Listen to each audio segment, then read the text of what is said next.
All right, let's dive into one of the most transformative technologies out there today, the Internet of Things, or IoT for short. You've probably heard the term, but it's literally changing everything about how we live and work. So in this explainer, we're going to break down exactly what that means. Okay, picture this. What if your alarm clock did more than just, shock you out of a deep sleep? What if it could actually kickstart your entire morning routine? It could tell your coffee maker to start brewing, so that amazing smell is the first thing you notice when you open your eyes, all while your thermostat has already warmed the room up just how you like it. And here's the thing, that's not some scene out of a sci-fi movie anymore. This is the Internet of Things, right now, in action. It's this huge ecosystem of connected devices that's already making our world smarter, from our living rooms all the way to our hospitals. So let's start by painting an even clearer picture. What does a day in a fully connected world really feel like? Seriously, think about it. Your smart fridge just knows you're low on milk and automatically adds it to your grocery list. Then, as you're grabbing your keys to leave, your TV flashes a real-time traffic update, finding you a faster route to work to dodge that morning jam. It's a world where everyday objects are actually anticipating your needs. They're automating the little things for maximum convenience. So how in the world did we get here? Well, the story of IoT has a surprisingly quirky beginning. Let's take a look. At its very core, the Internet of Things is really just about giving everyday objects a digital voice. It's a system where physical things get embedded with sensors and software, which lets them connect to the Internet and swap data. They're talking to each other, and more importantly, they're talking to us. This whole idea has been kicking around for decades. In fact, one of the very first connected devices was a Coke machine at Carnegie Mellon back in the 80s. But the first real internet-connected appliance, that was a toaster back in 1990. The phrase Internet of Things wasn't even made up until 1999, when a guy named Kevin Ashton used it to describe a system for tracking lipstick. The real game changer, though, was around 2008. That's when, for the very first time, there were more things connected to the Internet than people. And this quote from Kevin Ashton really gets to the heart of it.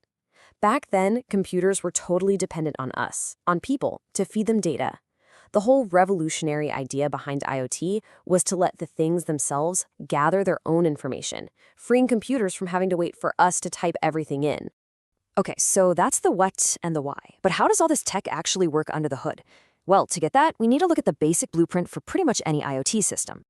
Most IoT setups follow the standard 4-stage architecture. You can think of it as the roadmap for how data gets from a physical object in the real world all the way to a useful app on your phone. So it all starts with the sensing layer. This is where devices use their sensors, their eyes and ears, to grab data from the physical world. Then, that data travels through the network layer, which is kind of like the system's nervous system. From there, it hits the data processing layer, the brain, where it all gets analyzed. And finally, everything comes together in the application layer. That's the face you interact with, like that app on your phone that lets you control your thermostat from 1,000 miles away. And this really shows you that flow perfectly. See, down at the bottom, you've got all these sensors just collecting raw info. That data then moves through these gateways, which act like little translators, sending it up to the cloud. And the cloud is basically this super powerful remote brain where all the heavy lifting, the analysis, and management actually happens. It creates this constant conversation between our world and the digital one. Okay, now let's talk about scale. Just how big is this world of things we're talking about? Let's find out. By 2025, it's expected there will be over 21 billion connected IoT devices globally. Just let that sink in for a second.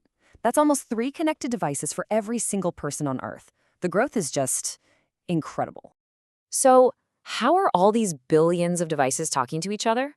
Well, it turns out it's mostly through tech you're already using every single day. As you can see here, Wi-Fi is the big one, making up about 1/3 of all connections, with Bluetooth and cellular hot on its heels. And the ways we're using this are just unbelievably diverse. I mean, on one hand, you've got your personal gadgets like smartwatches, but on the other, you have this massive industrial IoT, which tracks the product's entire life from the factory floor to your front door and even through repairs and recycling, like you see here with the life of a blender. This is the same tech used for predicting when a jet engine needs maintenance or managing an entire smart city. But, and this is a big but, all of this incredible convenience comes at a price. It is absolutely crucial that we understand the trade-offs we're making in this super connected world. I mean, When you have billions of devices that are constantly listening, watching, and learning about our habits, our movements, even our preferences, you have to stop and ask a really critical question. What are we giving up in return for all this convenience? The ethical challenges are huge. First off, there are major privacy concerns. Who owns all that personal data, and what are they doing with it? Security is another massive risk. A single hacked smart lock could be a gateway for someone to get into your entire home network. Then you have to think about things like losing our own autonomy as we let automated systems take over, a new kind of digital divide, and of course, the massive environmental footprint of making and powering all these devices. So you can really boil down the core tension of IoT to this. On one side, you have the promise of unprecedented convenience and efficiency. But on the other side, we face the peril of unprecedented surveillance and a loss of control over our own information. Ultimately, the Internet of Things isn't just about technology. It's a social revolution that's changing the very fabric of our lives. So as we keep building this smarter, more connected world, the real question isn't if we can do it, it's how we're going to manage the consequences. So I'll leave you with this. Are we prepared for the trade-offs? Thanks for tuning in to this explainer.